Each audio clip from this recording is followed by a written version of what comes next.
suggest a higher than expected source signal in Mallett's Bay. So a little bit about the Planning Commission's approach and what we chose to sort of try and tackle in the short time that we had.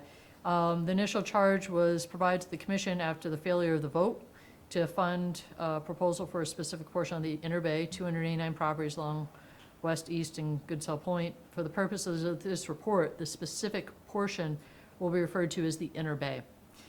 The Commission has understood its charge to be identify solutions for the same geographic area and to solicit as much community involvement as possible in identifying solutions.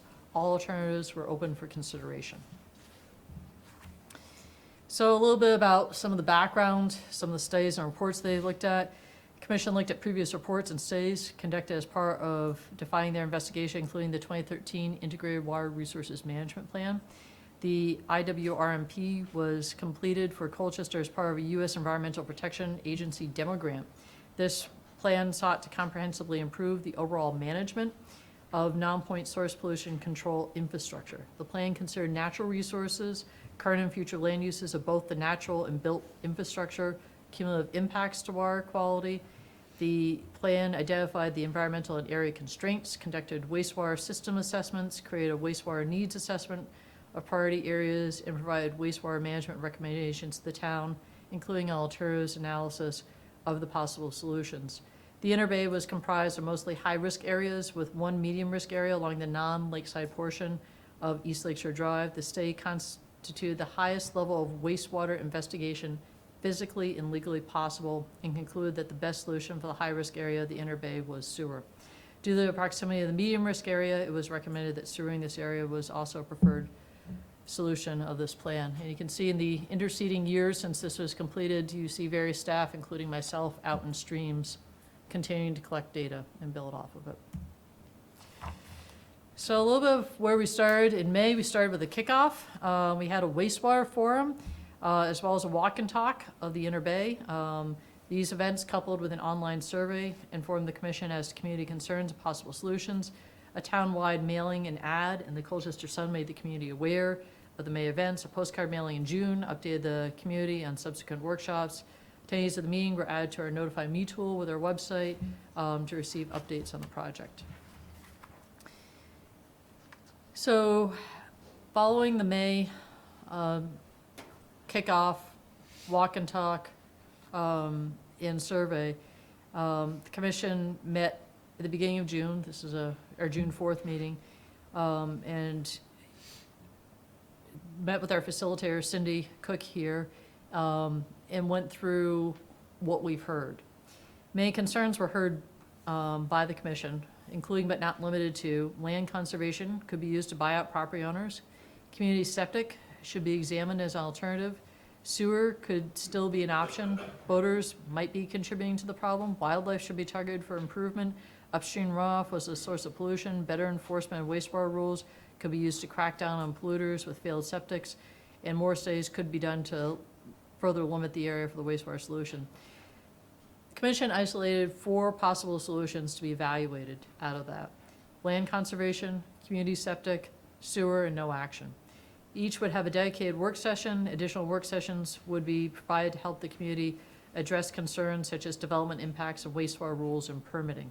On June 4th, the Commission set a course for the action for the project, adopting a decision matrix to evaluate solutions. The Commission continued their discussion of this course of action and revisited it June 18th and periodically throughout future meetings. Our summer workshops. The Commission set up a series of workshops to focus on the solutions and other community concerns, such as general information on septic systems on July 2nd and development concerns on August 6th. A workshop on land conservation was held on June 18th. A presentation on sewer occurred on July 30th. Presentation on community sewer occurred on August 20th, following wastewater information received during a work session on July 2nd. The no action alternative was discussed on September 17th. We also undertook a tour of community septic systems on September 6th. We all got on a small bus together and toured some central Vermont and Charlotte towns, Sugarbush, Waitsfield, and Warren. with a group of commissioners, Colchester staff, consultants, and members of the Colchester community. Throughout the process, a variety of experts were consulted by the commission, including Stone Environmental, Waite Hendel Environmental Management, Aldrich Elliott Associates, state wastewater officials, as well as Colchester staff. Many officials from the state, municipalities, and private entities donated their time to assist Colchester in this project. I was amazed at the people on our September 6th tour that took time out of their day to host and facilitate us. Very greatly appreciated. A little bit about our outreach. We solicited public input throughout the process with an interactive website with polling. The initial PlaySpeak website was developed to allow an online interactive forum, but unfortunately is perceived to be too complicated and not user-friendly. We abandoned this website in favor of a regular town website.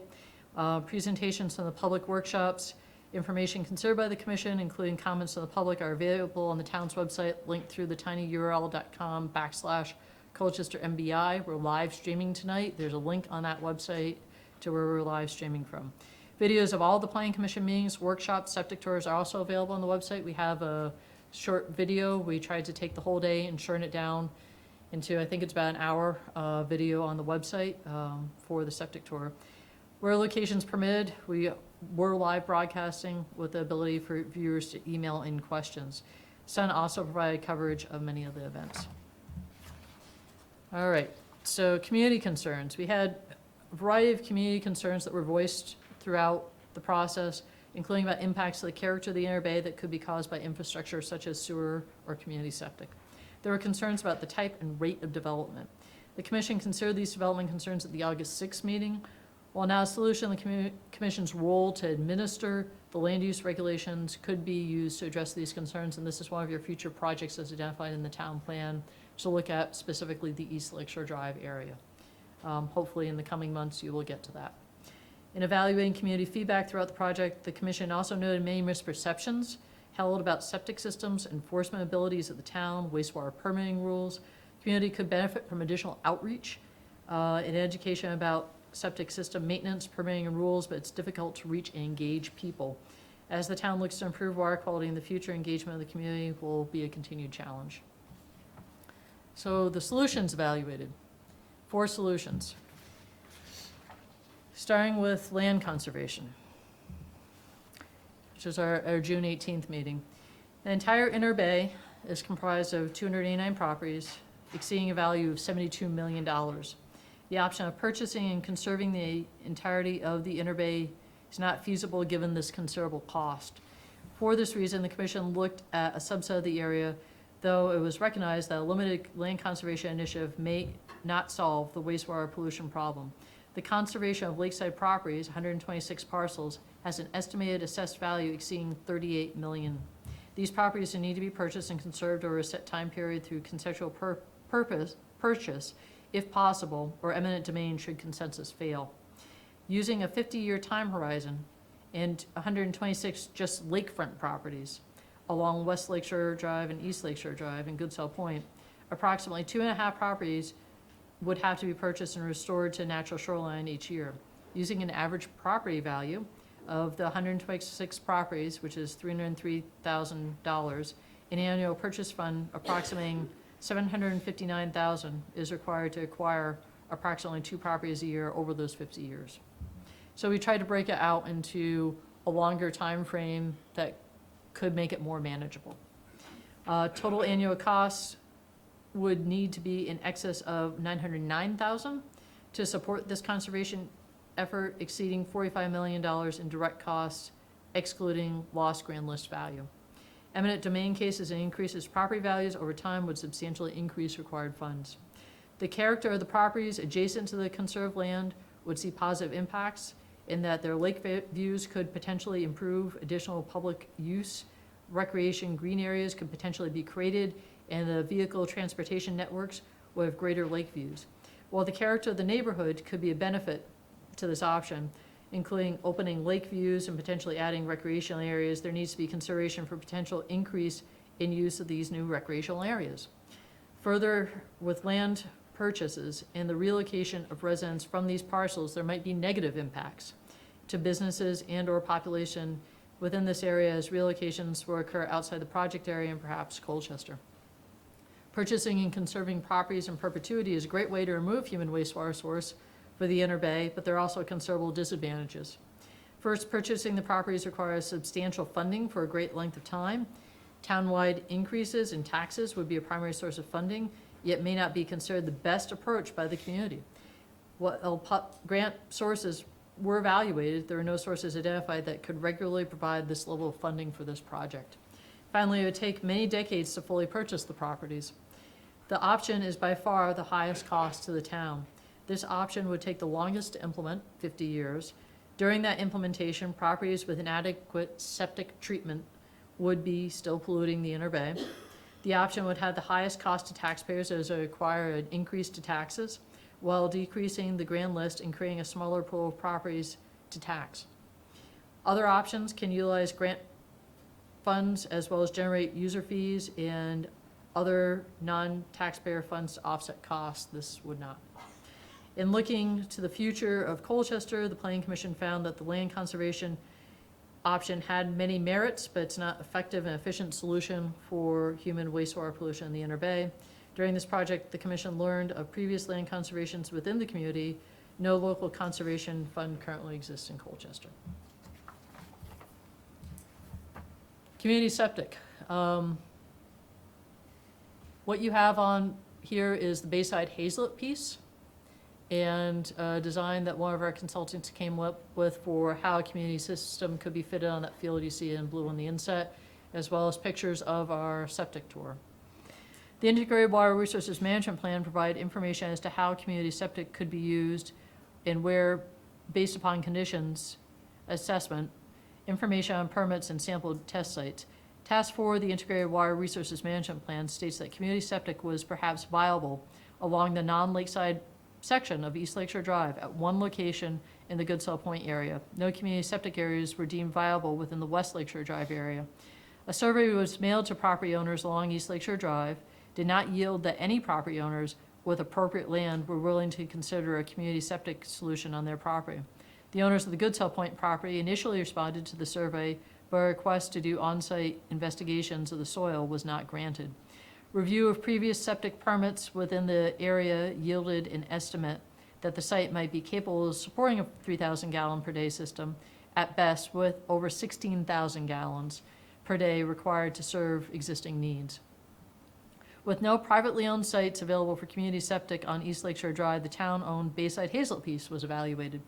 This 14-acre parcel was purchased by the town-wide vote with an approved bond in 2004 for $1.1 million.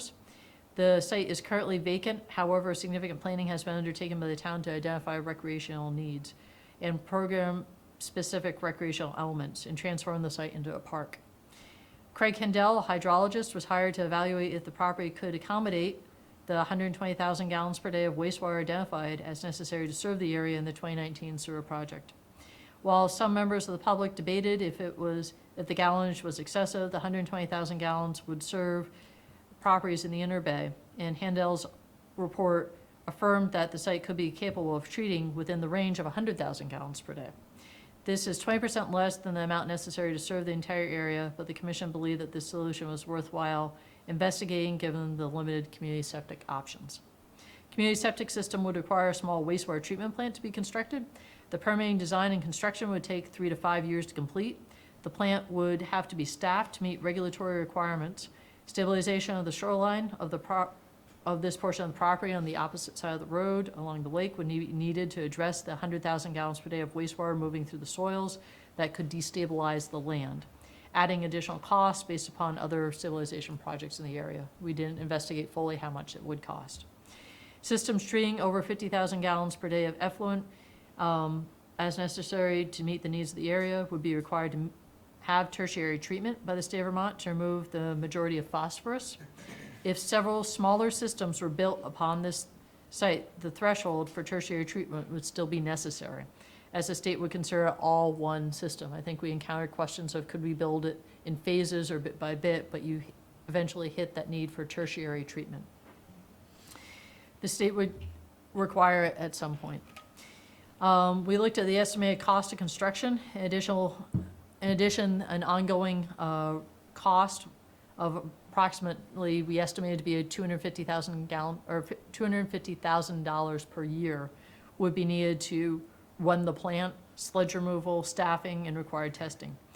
The options to construct were estimated to be around $17,550,000.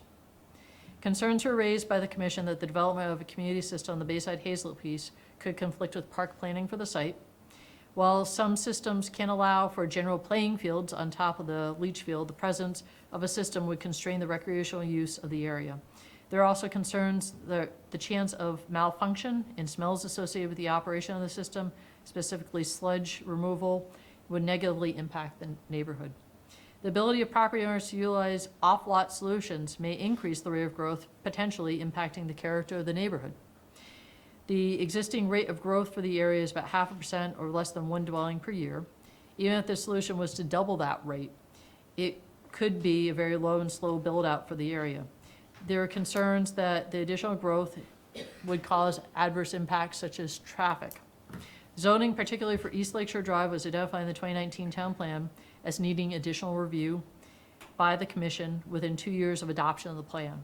As I mentioned, this is one of your next priorities. The commission heard concerns about the increased rate of growth within the West Lakeshore Drive area, although this area has had recent zoning changes with Lakeshore 1, Lakeshore 2 being recently adopted by the Planning Commission. At the conclusion of the project, the commission has identified that it should work with the select board to implement the regulatory measures necessary to minimize unwanted impacts, such as too much residential or commercial growth or conversions. Zoning would continue to limit the possible uses and determine how many total units could be built. Building caps or other growth management tools could be enacted for the inner bay to help address growth concerns. Solution could maintain and improve water quality for both current and future uses, although it would be limited to 100,000 gallons per day, most likely. And the scope of the system might not be sufficient to serve future land use needs. The solution is efficient in that it treats wastewater close to where it comes from. However, the solution is also expensive and requires considerable oversight to operate reliably. As with any plant, the community would require a monitoring system, upgrades, replacement, and maintenance with routine testing to ensure that when breakdowns or failures occur, water quality and surrounding properties are not impacted. The property values in the immediate area of the facility could be impacted. The construction and operation of a community system could be paid for by grant, user fees, and non-tax revenue. Incremental grand list growth could possibly impact property taxes. Operating costs could be paid by user fees. While there is public comment that the community system could be sized at a much smaller scale, thus avoiding the cost of tertiary treatment, it was unclear to the commission how this could be fairly achieved and adequately address water quality. State wastewater rules and regulations restrict enforcement of on-site wastewater failures to systems that are surfacing or backflowing into properties. The Integrated Water Resources Management Plan and follow-up of water quality testing provided the greatest amount of information likely to be known on wastewater systems and risk. More specific testing as to what properties have deficient systems is not feasible, and it's not probable to further isolate problem properties. With known high-risk areas, even if the worst sites could be identified and solved a limited community system, to create a limited community system, there would likely be as many new failures to solve shortly thereafter. It's also unlikely that these failures would be grouped together to provide cost savings in the piping needed to service. If a system was built without tertiary treatment then expanded, additional treatment measures would be necessary at additional cost. A system built incrementally could increase costs and new demands placed on the system and create delay. The Bayside Hazlet piece would likely not yield enough wastewater capacity for a community system that could address existing flows and limited build-out. While the tertiary treatment would be costly, it would be a high form of wastewater treatment that could help ensure the wastewater discharged as clean as possible should there be a breakdown or failure. All right. Sewer. Halfway through. 2019 proposed sewer project was the source of information used for this option. Project would connect all properties within the Inner Bay to municipal sewer. The town's existing sewer system is served by the South Burlington Airport Wastewater Treatment Plant. The South Burlington plant has tertiary treatment, no discharges of untreated wastewater. The facility is staffed by wastewater operators. A 2.2-mile force main would be installed to extend the service from the inner bay to its current location at Severance Corners, as shown here. The South Burlington plant has recently upgraded and expanded and does not require modifications to take the proposed 120,000 gallons per day of wastewater. The original funding package for the construction of the sewer was a 15% local option tax, 25% grant, 60% loan. After the lot was to be repaid by user fees, 75% of the cost would be paid by users and 25% by grant. No property taxes would have been used, with a significant amount of lot funds still available to other projects during that time. The lot, when repaid, would be available for other town needs. Operating costs would be paid by user fees. Similar to the community septic, there'd be a potential for an increased rate of growth in some grand list growth. The existing rate of growth for the area being about 0.5% or less than one dwelling a year. Even if the solution were to double that rate, it'd still be a very low and slow build out of the area. There would be no impact to property taxes, as the project has identified funding sources of grants, user fees, and local option funds. The commission should work with the select board to implement any regulatory measures necessary to minimize unwanted impacts of too many residential units or conversions. Zoning, similar to the community septic solution, could be used to limit the possible uses and determine how many units total could be built. Building caps or other growth management tools could be enacted for the inner bay to address any concerns. Solution could maintain and improve water quality for both current and future land uses.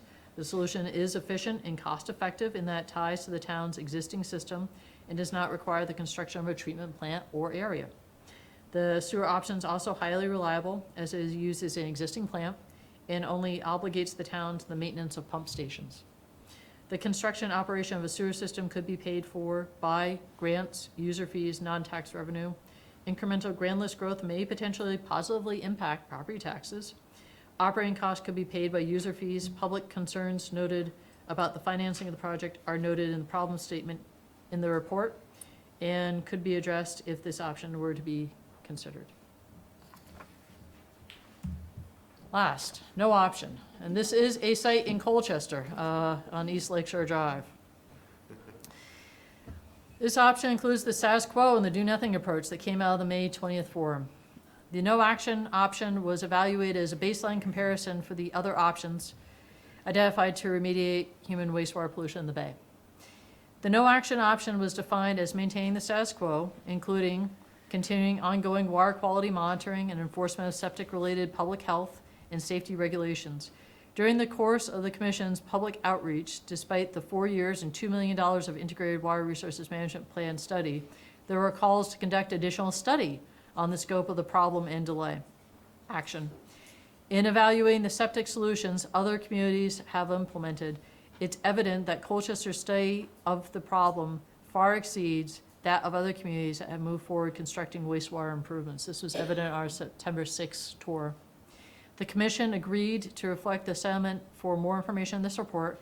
However, the Commission noted that additional education about all the studies and work to date may address these concerns sufficiently. The primary advantage of the do-nothing approach is that no additional cost is incurred by the town. This no-action approach aligns with the recent town vote, which did not approve the sewer proposal.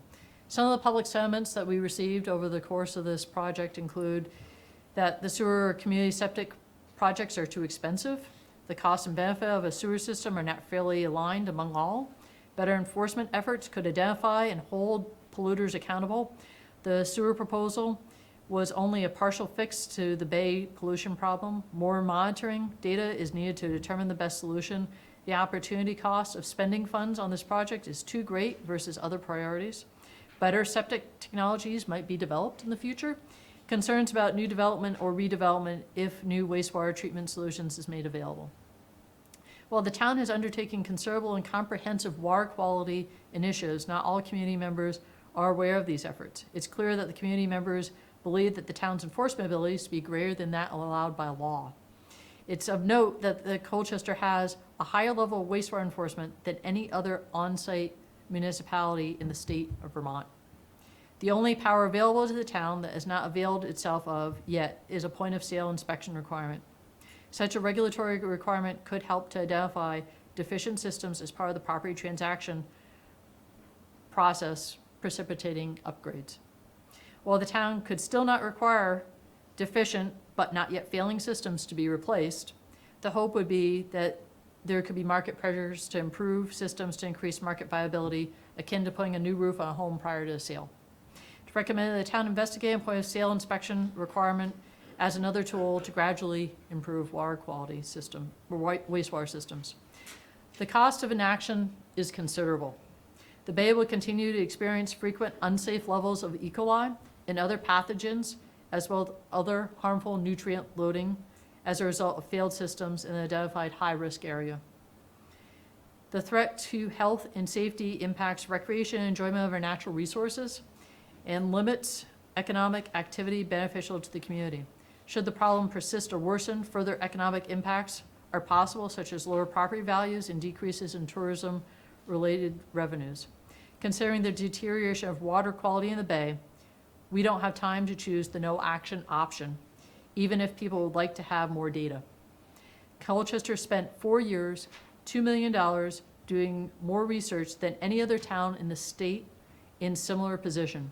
Conducting more studies now is a waste of public funds and ultimately does not provide a solution to the problem of pollution. In a few decades, the water quality will decrease property values along the lakeshore, decrease tourism revenue, lower the rate of economic activity in the area, and be much more expensive to clean up than it is now. And again, this is the draft report that I'm reading from, which there are some copies of available in the back. There's also available online. So the draft findings and conclusions for tonight, and this is part of a public process. So this is, again, draft. Should be noted, there's a common misperception amongst participants in the public process that properties with failing wastewater systems could be identified by the town, and thus either enforced against or made a priority to purchase. Under state law, the town does not have the authority to test private wastewater systems or enter upon private property for these purposes. A wastewater system can only be considered fail if it's surfacing or backflowing to the property. Marginal systems that do not visibly discharge human waste in the bay are therefore impossible to isolate, and then under state law cannot be held accountable or made to comply with current wastewater standards. With the state's limited definition of failure and the town's lack of authority to enter private property, additional enforcement, staff, or site visits will not identify pollution sources or solve the current problems.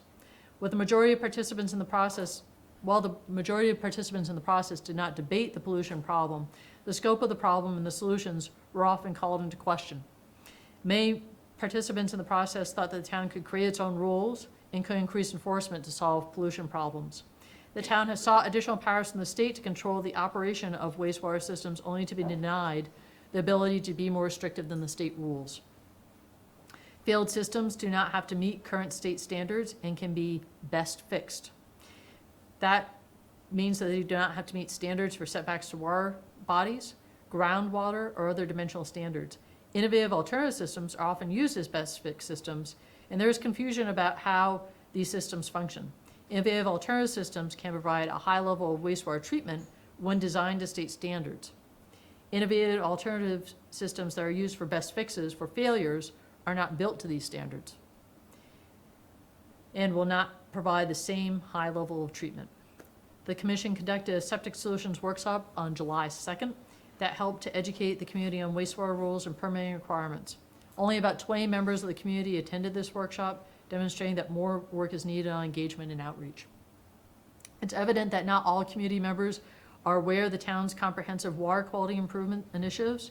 The sentiment that the wastewater project was being done at the expense of other water quality projects was also evident amongst public input during this project. The sewer project was not viewed as being a component of a larger water quality initiative. It's clear that community members believe that the town's enforcement abilities could be greater than allowed by law. It's of note that Colchester has the highest level of wastewater enforcement.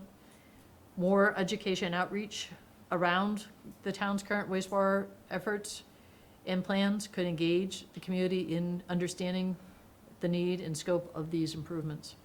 The Commission also heard concerns about the scope of the wastewater problem.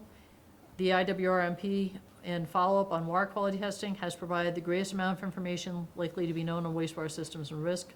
More specific testing to the projects, to properties that have deficient systems is not feasible. It's not probable to further isolate problem properties within the known high-risk area. Even if the worst sites were identified and solved through a limited community system, there would still be likely many new failures that you would then need to address. With 3 or more times the failure rate of wastewater systems elsewhere in Colchester, the Inner Bay poses the highest risk in Colchester. During the course of this 7-month project, at least 4 additional wastewater failures occurred in the study area, the majority of which were not along the lakeside. The additional study contemplated under the no action option will serve only to delay the needed solutions and inflate the cost to implement. The land conservation option would be the most expensive option and would not address the entire Inner Bay. With 50 years to fully implement a partial land conservation option, not all wastewater pollution sources would be solved. Where removing development and restoring the land would serve to improve water quality to the greatest extent, a limited program would not yield the results necessary to maintain and improve water quality in an efficient and cost-effective manner.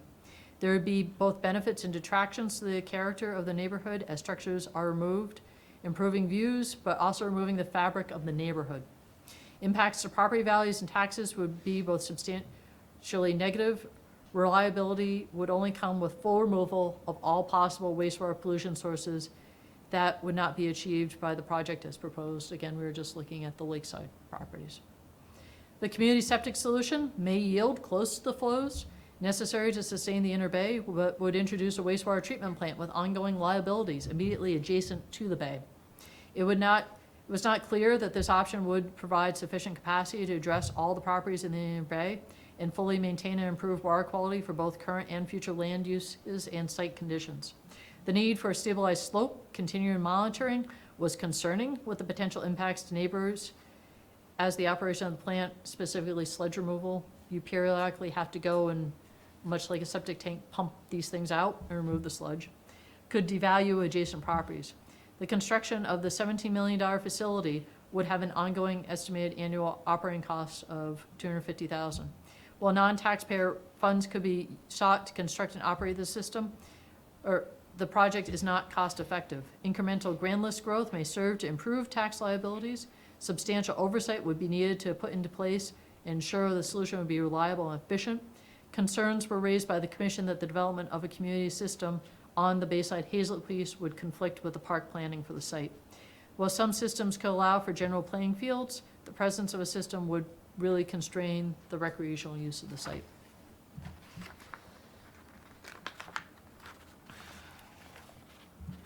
me go back to the steps.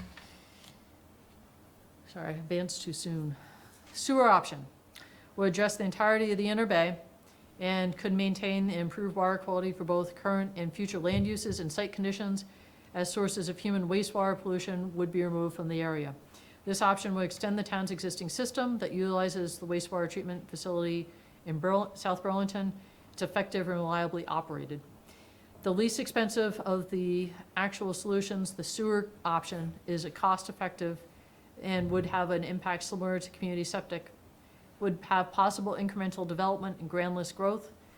Funding sources could be non-property tax based with options for grants, user fees, and local options. For these reasons, the sewer option is, within this draft report, the preferred solution identified by the Planning Commission as the most effectively addressing human wastewater pollution in the Inner Bay. The Commission recommends the Select Board consider additional outreach and education regarding its current water quality efforts, as well as addressing development concerns prior to further development of a wastewater solution. Again, this is the draft report. So next steps.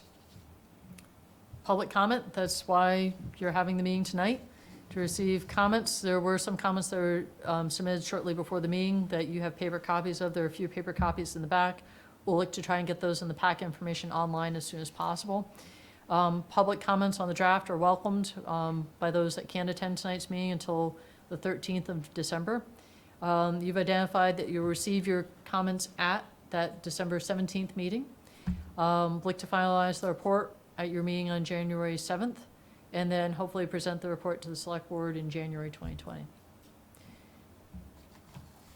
Very good. Very good. As you can see, it's very complicated. We went through step by step. Are there any comments tonight from our audience tonight on this project?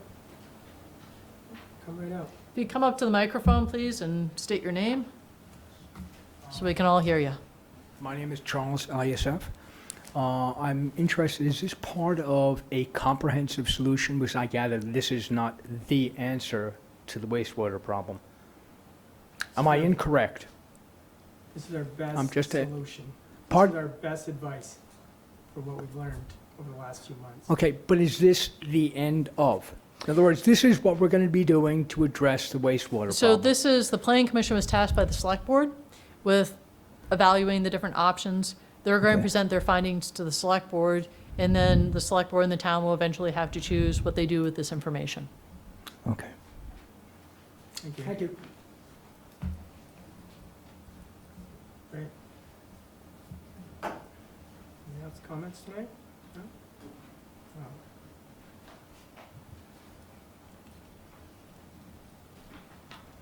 Thank you. My name is Tom Berry. I live on Sawmill Road. I'll probably submit some written comments too, just off the cuff tonight. First of all, compliments to the town and the planning commission. It's a very substantial undertaking and not something we see every day on public infrastructure projects. A lot of work went into this, and so I compliment you for that. On quick first read of it, I would suggest that if you do revisions, you do a bit more work on the problem statement. In looking at the problem statement tonight, the only actual statement that there is a substantial problem with E. coli contamination in the inner bay is a quote from the state that there's a higher than expected source signal in Mallett's Bay.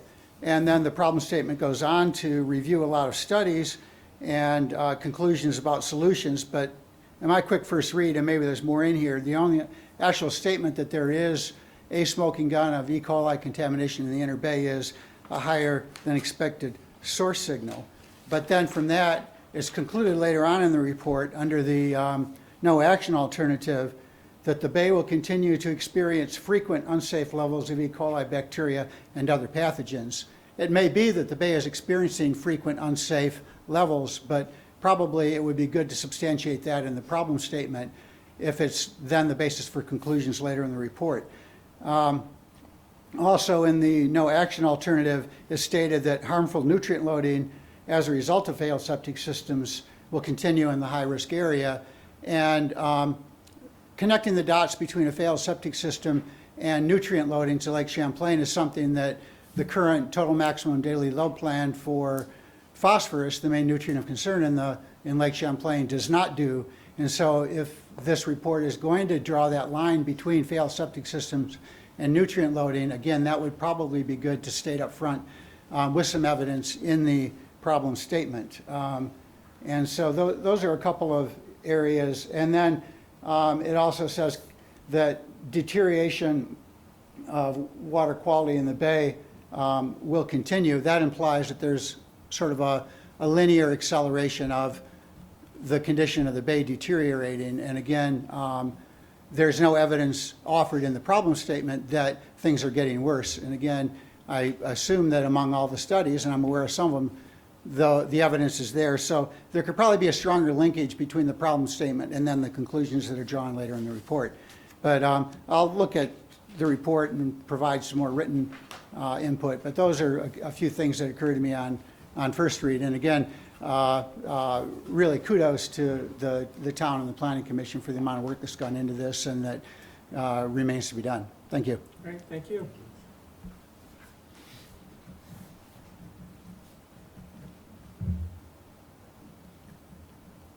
All good? How about the commission?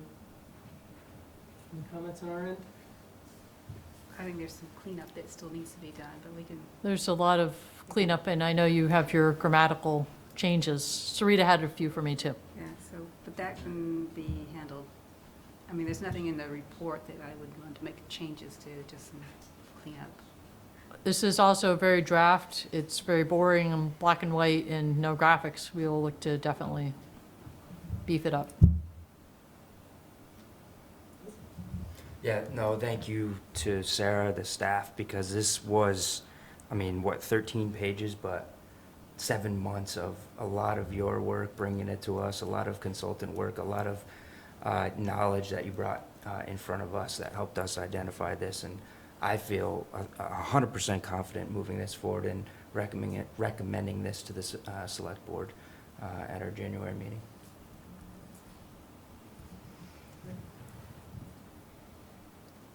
Mark, all good? Yeah, no comments. All good? I am very happy with everything we've got so far tonight. And if everybody's happy, we're ready to move on, I guess. Well, we definitely, if people want to, I know that some people have very icy driveways tonight and haven't gotten fully cleared out and were not able to make it for health reasons, what have you, but there is the public comment period until the 13th. Happily, if anybody submits it through our office, through email, we'll get that to you. I'll put it into the packet and Great, we'll consider it all then. fantastic. All right, we're off and running, thank you. Oh, go right ahead, come on up. Give it a quick, we move on.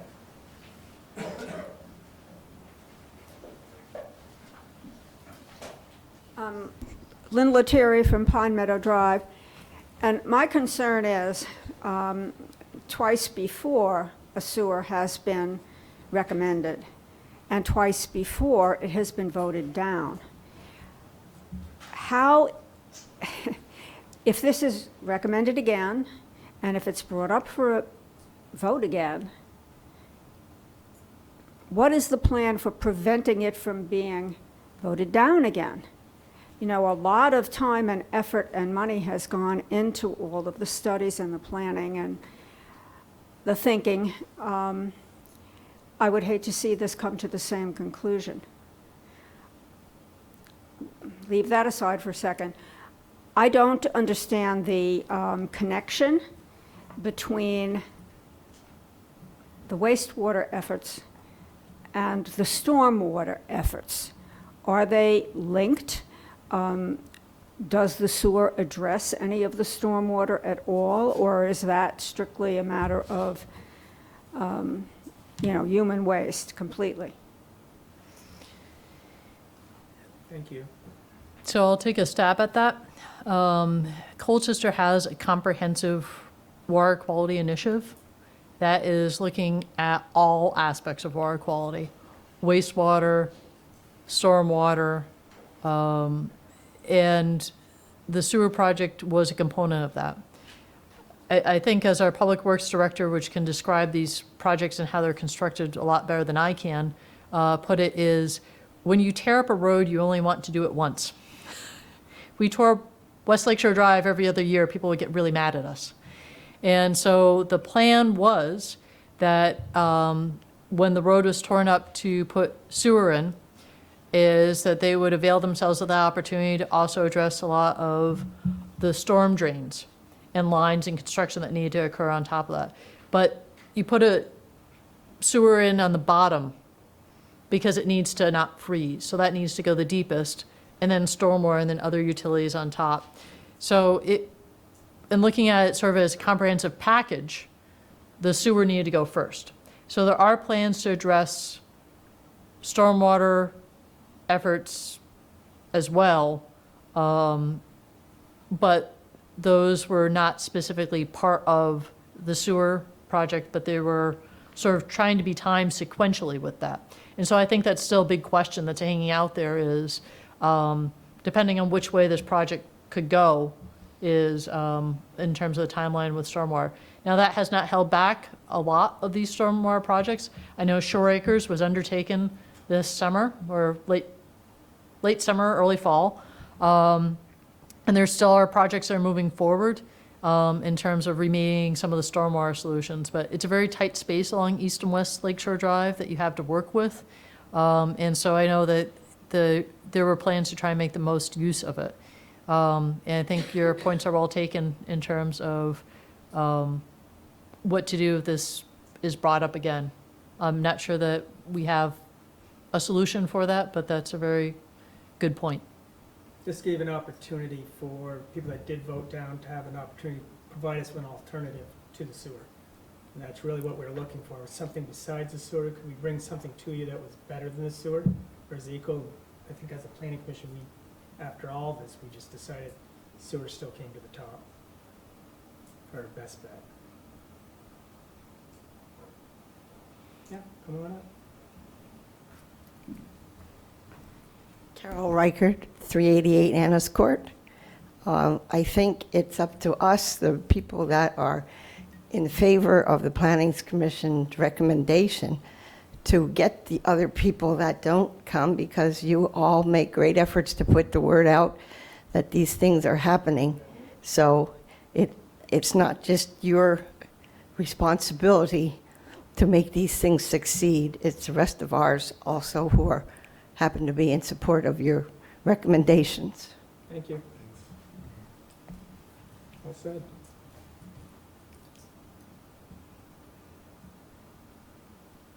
All set? So far? To be continued. There you go. Thank you again.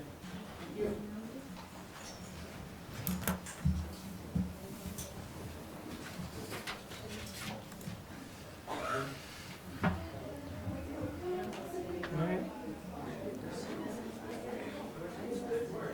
Do you want a 2-minute break while we let the room clear?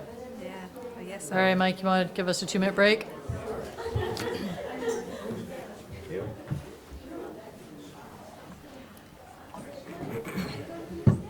Pages straight through, nice job.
There we go.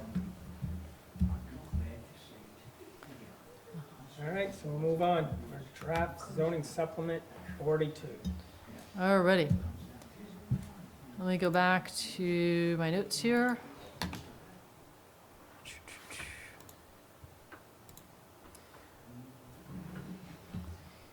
So I included some information for you, and we can go to them about noise levels and some of the decibel chart because there are some questions from the last meeting about noise and noise levels. The supplement hasn't changed since that time, but just wanted to take a chance and walk through any questions that you have. Try to address some of your questions about like noise and what is, I was amazed at, a regular office setting has 60 to 65 decibels. You can reach that in just a saying like this. So that was about decibels. And then we did get a letter back from our town attorney about footprint lots and some of the things that are recommended within the draft, which hopefully we can look to try and incorporate in that supplement. It's just some adding of language in different areas, a little bit of wordsmithing. And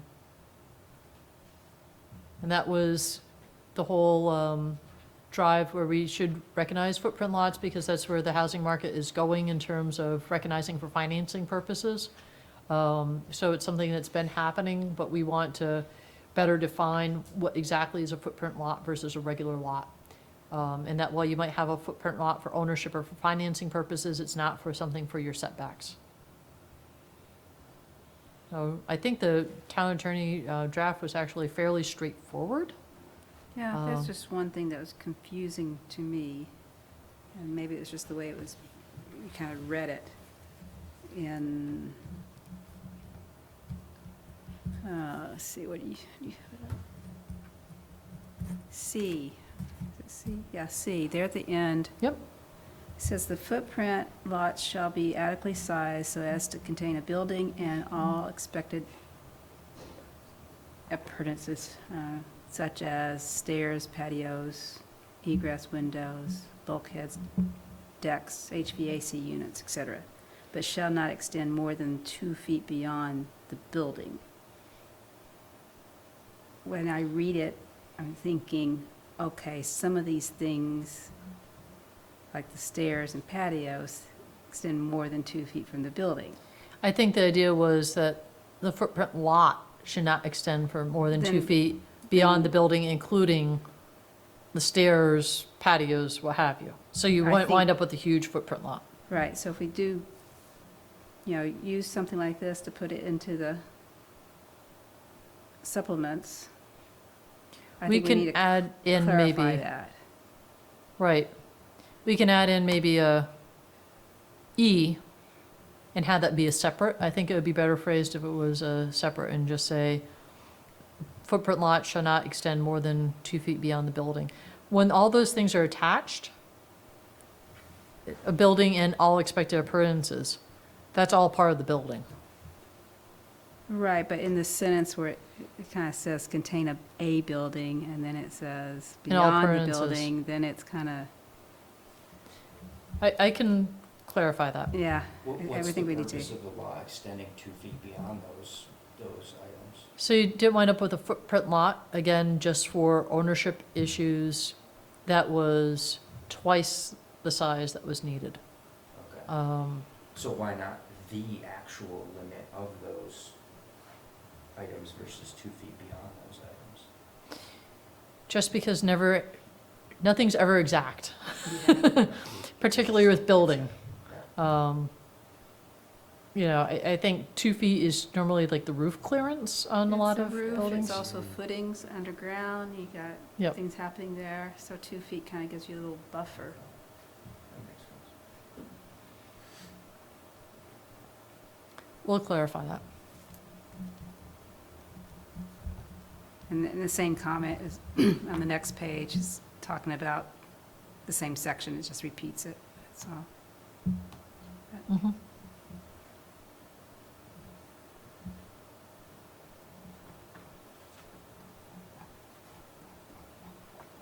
Any other questions on the attorney opinion? That's pretty thorough. Any questions on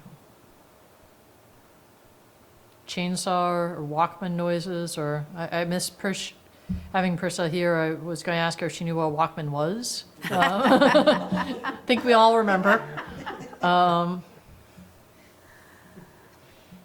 It's called earbuds now, I guess. Okay, They're re-releasing it for the 40th anniversary. really? Sony is, yeah. Yeah. Gosh, I think I threw mine away. Probably a collector's item. Well, what's the number that we're using in the rigs?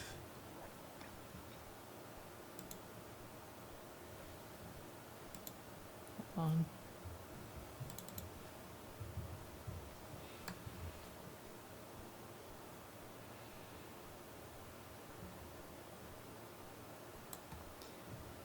So for undeveloped tracts of land over a 1 hour average, so 70. So you can operate your chainsaw for a brief period of time, but if it's sustained. And then we were looking at, for developed areas, for that 1 hour period too, during most daytime hours, 75, evening hours, 45. Developed lands, properties that aren't residential, these are more the general development districts, you're looking at 75. So still relatively low thresholds, but again, this is a 1 hour average.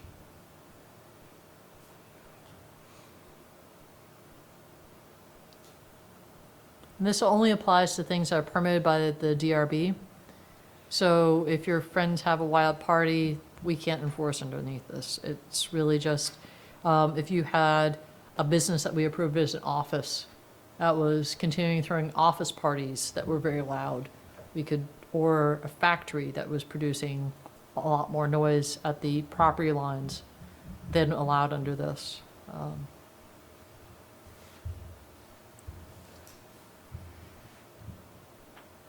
So if you had someone who had, not that there's that many lots here in Colchester, but like a logging operation, which would make a lot of noise, Mhm. it'd be making more than 75, does it fall? This is at the property lines too, for a 1 hour average at the property lines. So if you have a large lot that you're logging and you're on the interior of it, Okay.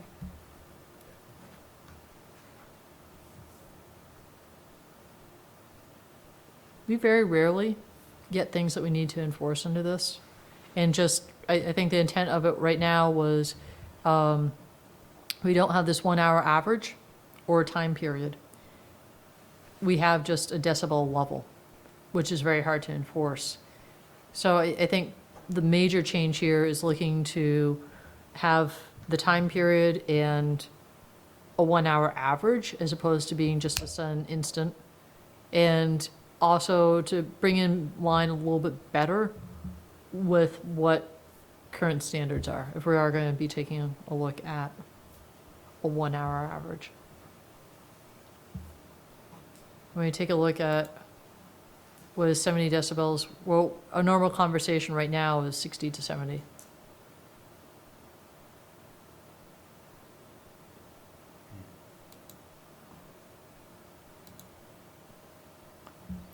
Any other questions on the supplement? Are there any other changes different than our last review? No. I didn't have anything else.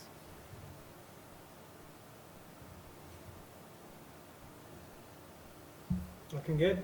Yeah. Yeah. Okay. All right. It's a beautiful thing.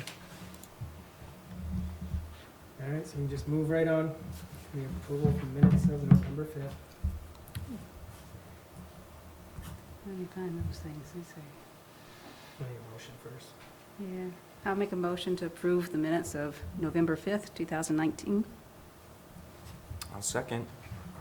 Discussion. Okay, all Yeah. right, yeah.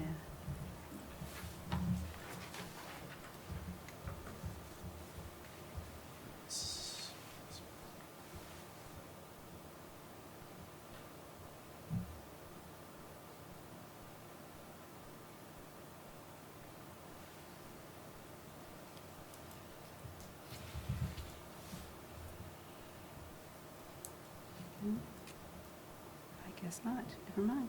All good? All right. All those in favor? Aye. All opposed? There we go. packet information. What was there? So you had two things. You had a notice from Aegis about 3943 Roosevelt Highway.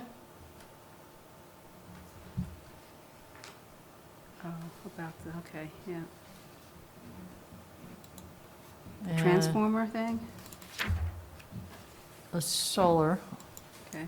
And then you had a letter asking about rezoning in the fort.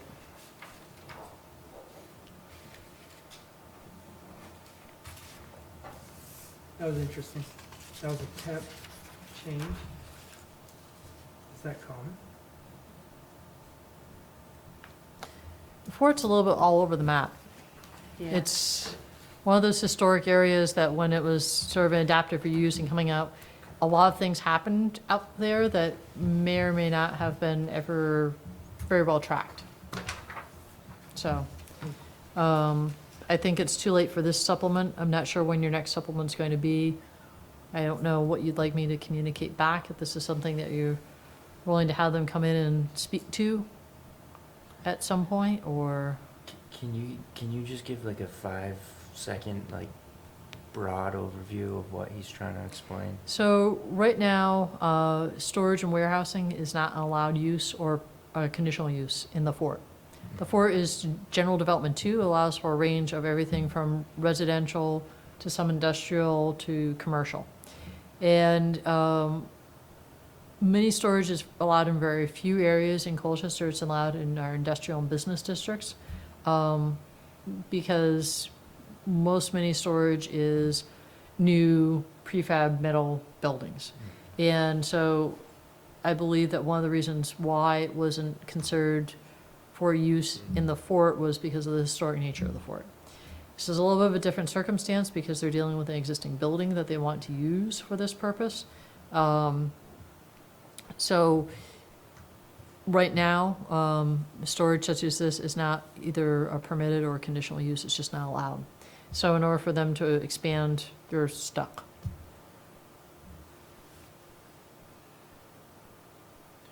And why is he bringing up the back and forth all the way back to 1969?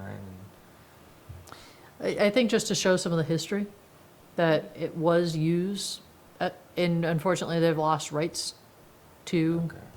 that, but they are looking at, they want to expand their storage use, and they can't. They aren't set up for any kind of storage, just mini storage. So it's storage units within an existing building. Right. And so they're not like mini storage, they're like, there's like a door on a Correct. space. Yeah, I It's, don't know it's if that's, conditioned, some of it's conditioned storage, so that it's not a cold storage. right. So if someone has legal papers or something, they can store it there and know that it's not going to deteriorate. Right. And there's, as they said, there's very few places in the area that provides this. Yep.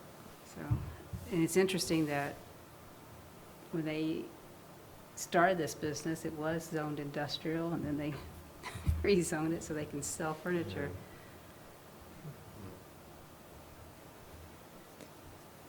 I guess, for our next supplement, Yeah. correct? And we'll let them know when we get a little bit closer on that. Right. I mean, right now, he's using it, he is using it as storage. Mm-hmm.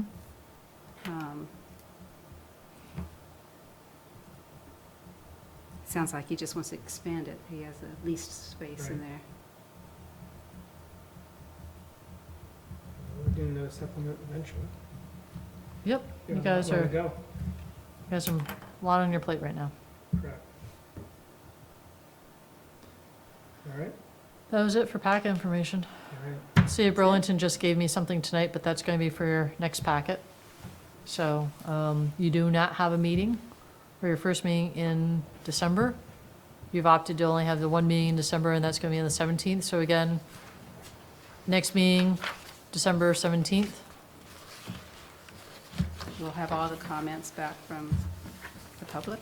I hope there's more. You already had those 3 submitted Yep. tonight, but Okay, All right.